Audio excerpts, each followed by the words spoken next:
إن هذا القرآن يهدي للتي هي أقوم ويبشر المؤمنين الذين يعملون الصالحات أن لهم أجرا كبيرا.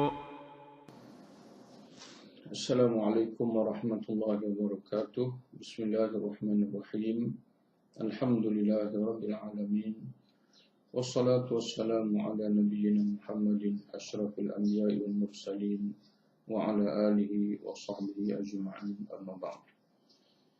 Sidang penonton yang dirahmati oleh Allah Subhanahu wa taala sekalian, kita bertemu lagi dalam siri pesanan Al-Quran Al-Karim.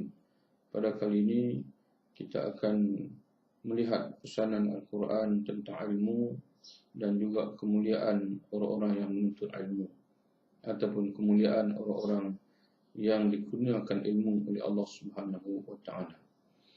Dalam surah Al-Mujadilah ayat yang ke-11, Allah Subhanahu wa taala berfirman, "Yarfa'illahu alladhina amanu minkum walladhina utul ilma darajat." Allah Subhanahu wa taala akan mengangkat orang-orang yang beriman di kalangan kamu dan orang-orang yang dikurniakan ilmu dengan darjat-darjat yang banyak. Kita dapat perhatikan daripada ayat ini bahawa ada dua sifat yang jika ada pada seorang insan itu, maka kedudukannya akan menjadi tinggi di sisi Allah Subhanahu wa taala. Yang pertama sifat iman dan yang keduanya sifat ilmu. Semakin teguh iman seseorang itu, akan semakin tinggilah kedudukannya di sisi Allah. Dan yang kedua, semakin seseorang itu berilmu, dikurniakan oleh Allah dengan ilmu, dengan ma'rifah, maka kedudukannya juga akan menjadi semakin tinggi di sisi Allah Subhanahu wa taala. Maka ini memberi satu motivasi kepada kita untuk mengejar ketinggian di sisi Allah.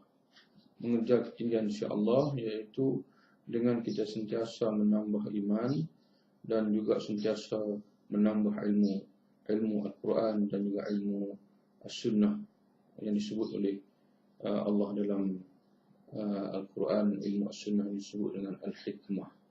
Sidang penonton yang dirahmati oleh Allah Subhanahu wa taala sekalian, di tempat yang lain, iaitu dalam surah Fatir ayat yang ke-28, Allah Subhanahu wa taala menjelaskan, innama yakhshallaha min ibadihil ulama. Hanya saja yang takut kepada Allah Subhanahu wa taala di kalangan hamba-hambanya ialah orang-orang alim, orang-orang yang berilmu. Jadi menggambarkan kepada kita bahwasanya perasaan al-khauf min Allah, perasaan takut kepada Allah Subhanahu wa taala ini hanya akan hadir dalam hati manusia jika sekiranya dalam dirinya syarat dengan ilmu. Semakin banyak ilmu, semakin banyak ma'rifah yang kita dapat, maka insya-Allah kita akan menjadi seorang yang lebih dekat kepada Allah dan sentiasa dapat merasai perasaan zauq, perasaan sonok kita bersama dengan Allah, perasaan takut, perasaan bimbang dan takut untuk kita melakukan perkara-perkara yang akan menjauhkan, perkara mungkar, maksiat yang sudah tentu akan menjauhkan diri kita daripada Allah Subhanahu wa taala. Innama yakhshallaha min ibadihil ulama. Hanya saja yang takut kepada Allah Subhanahu wa taala di kalangan hamba-hambanya ialah al-ulama, iaitulah orang-orang alim ataupun orang-orang yang berilmu. Allah Subhanahu wa taala dalam Al-Quran memberi penekanan sungguh-sungguh kepada manusia supaya menggunakan segala saluran yang ada pada diri mereka untuk menimba ilmu. Menggunakan akal serta hati sanubari untuk berfikir, merenung, menggunakan mata untuk melihat, dan begitu juga menggunakan telinga untuk mendengar, mendapatkan maklumat-maklumat yang benar, yang sahih, supaya dengan menggunakan seluruh alat-alat yang menjadi alat-alat yang boleh menangkap ilmu ini, maka dengan itu manusia akan sentiasa menjadi orang yang berilmu, yang bermaklumat, yang sentiasa menilai sesuatu dalam kehidupan yang berdasarkan kepada ilmu dan maklumat yang benar dan tepat. Lalu keputusan tindakan yang mereka lakukan juga akan menjadi tepat dan benar, dan akhirnya pengakhiran kehidupan mereka juga akan sampai kepada kebenaran, dan yang benar itu sudah tentu akan berada dalam syurga. Karena itu Allah Subhanahu Wa Taala mencela orang-orang yang tidak mau menggunakan hati sanubarinya untuk berfikir, tidak mau menggunakan matanya untuk melihat, dan tidak mau menggunakan telinganya untuk mendengar. Malah Allah SWT menyebutkan mereka-mereka ini ibarat binatang-binatang ternakan, dan di akhirat mereka akan dibebankan oleh Allah Subhanahu Wa Taala ke dalam neraka.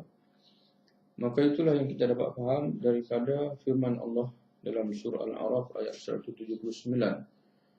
Kata Allah Subhanahu Wa Taala dalam ayat tersebut, وَلَقَدْ ذَرَأْنَا لِجَهَنَّمَ كَثِيرًا مِنَ الْجِنِّ وَالْإِنسِ لَهُمْ قُلُوبٌ لَا يَفْقَهُونَ بِهَا وَلَهُمْ أَعْيُنٌ لَا يُبْصِرُونَ بِهَا وَلَهُمْ آذَانٌ لَا يَسْمَعُونَ بِهَا أُولَئِكَ كَالْأَنْعَامِ بَلْ هُمْ أَضَلُّ أُولَئِكَ هُمُ الْغَافِلُونَ. Sesungguhnya, kata Allah, kami telah menciptakan untuk neraka Jahannam itu ramai daripada jin dan manusia. Iaitulah orang-orang yang mereka memiliki hati sanubari tetapi tidak mahu menggunakan hati sanubari itu untuk memahami kebenaran. Dan mereka dikurniakan dengan mata penglihatan, namun tidak mahu menggunakan mata dan penglihatan yang ada pada mereka itu untuk melihat tanda-tanda kebesaran Allah, dan untuk melihat kebenaran dan sebagainya. Dan begitu juga mereka dikurniakan telinga, tetapi mereka tidak mau mendengar ilmu, tidak menghadiri majlis ilmu, tidak mau mendengar nasihat dan sebagainya. Kata Allah, ulaika kal an'am, mereka itu ibarat binatang-binatang ternakan, balhum adal, bahkan mereka lebih sesat daripada binatang ternakan lagi. Dan mereka itulah orang-orang yang sentiasa lalai ataupun sentiasa alpa.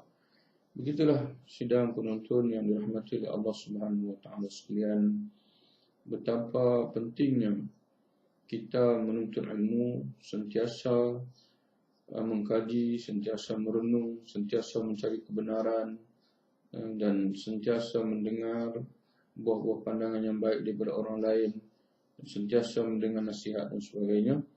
Mudah-mudahan tuan-tuan dan puan-puan sidang penonton yang dirahmati oleh Allah Ta'ala sekalian, dengan pesanan Al-Quran tentang ilmu ini, kita akan menjadi insan yang sungguh-sungguh dalam menuntut ilmu, dan sudah tentu ilmu yang paling baik, yang paling benar ialah ilmu yang datang daripada Allah, yang terkandung dalam Al-Quran dan juga dalam sunnah Nabi SAW. Di samping ilmu yang terkandung di alam semesta ini yang merupakan ayatullah al-kauniyah, tanda-tanda atau bukti-bukti kebesaran Allah yang dapat kita lihat di depan mata kita. Wabillahi taufiq. Assalamualaikum warahmatullahi wabarakatuh.